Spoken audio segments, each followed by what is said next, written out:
नमस्कार। चलिए आज एक बहुत ही आसान लेकिन मजेदार सवाल को समझते हैं। हम जानने वाले हैं कि ये बल आखिर होता क्या है, मतलब एक धक्का या खिंचाव। तो शुरुआत करते हैं एक बहुत ही बेसिक से सवाल से।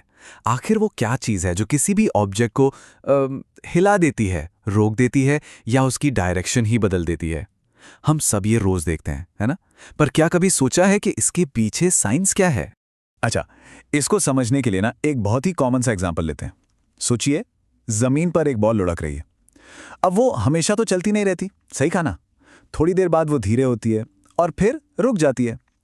तो सवाल यही है कि आखिर उसे रोकता क्या है? चलिए अब कुछ केस स्टडीज देखते हैं। पहले एग्जाम्पल में देखिए, एक गोलकीपर तेजी से आती हुई फुटबॉल को रोक रहा है। यहां एकदम साफ साफ एक एक्शन दिख रहा है जिसने बॉल की स्पीड को बिल्कुल जीरो कर दिया। अब जरा ये दूसरा सीन देखिए। यहां एक हॉकी प्लेयर बॉल को रोक नहीं रहा, बल्कि अपनी स्टिक से बस एक हल्का सा फ्लिक। नतीजा, बॉल की डायरेक्शन ही पूरी तरह से बदल गई। और अब चलते हैं क्रिकेट के मैदान पर। यहां भी देखिए, वही हो रहा है। एक फील्डर तेजी से आती हुई बॉल को रोक लेता है। तो इन तीनों ही एग्जाम्पल्स में एक चीज कॉमन है ना? एक एक्शन हुआ जिससे बॉल की मोशन यानी गति में बदलाव आया। तो हमने क्या देखा? उठाना, खोलना, किक करना या फिर धक्का देना, ये सब सुनने में तो अलग अलग एक्शन लगते हैं, पर ये सब कर एक ही काम रहे हैं। वो किसी भी चीज की स्टेट ऑफ मोशन को बदल देते हैं। अब यहाँ एक मजेदार सवाल आता है, क्या इन सारे अलग अलग एक्शंस को, मतलब धकेलना, खींचना, रोकना, इन सब को डिस्क्राइब करने के लिए कोई एक सिंपल सा शब्द हो सकता है? क्या इन सबको एक ही नाम दे सकते हैं हम? और इसका जवाब है हाँ, बिल्कुल। साइंस में इन सभी एक्शंस के लिए बस एक ही शब्द है, बल या फिर फोर्स।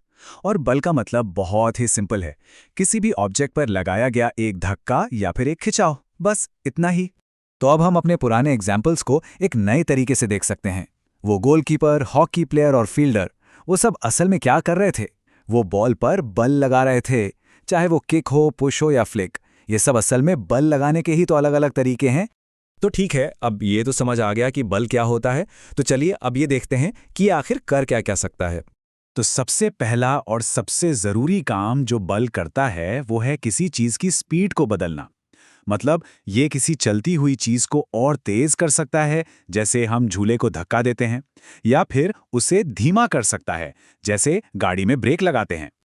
स्पीड बदलने के अलावा बल किसी चलती हुई चीज का रास्ता यानी उसकी डायरेक्शन भी बदल सकता है। याद है वो हॉकी प्लेयर वाला एग्जाम्पल? या सोचिए, एक बैट्समैन कैसे सिर्फ बल्ले के एक टच से बॉल को बाउंड्री की तरफ एक बिल्कुल नई दिशा दे देता है। तो कुल मिला के कहें तो बल का असर एकदम सीधा है। अगर कोई चीज रुकी हुई है तो बल उसे मोशन में ला सकता है, और अगर कोई चीज पहले से ही चल रही है तो बल उसकी स्पीड को या तो बढ़ा सकता है या घटा सकता है, या फिर उसकी डायरेक्शन बदल सकता है। यही है बल के मेन इफेक्ट्स। लेकिन चलिए अब एक कदम और आगे सोचते हैं। हमने ये तो देख लिया कि बल क्या है, पर क्या होता है जब यही बल, यही धक्का या खिंचाव किसी एक बहुत ही छोटे से एरिया पर लगाया जाए? सोचकर देखिए, जब एक पिन किसी सरफेस को छूती है। इसके बारे में सोचिएगा जरूर, क्योंकि यहीं से फिजिक्स के एक और बहुत ही दिलचस्प कॉन्सेप्ट की शुरुआत होती है।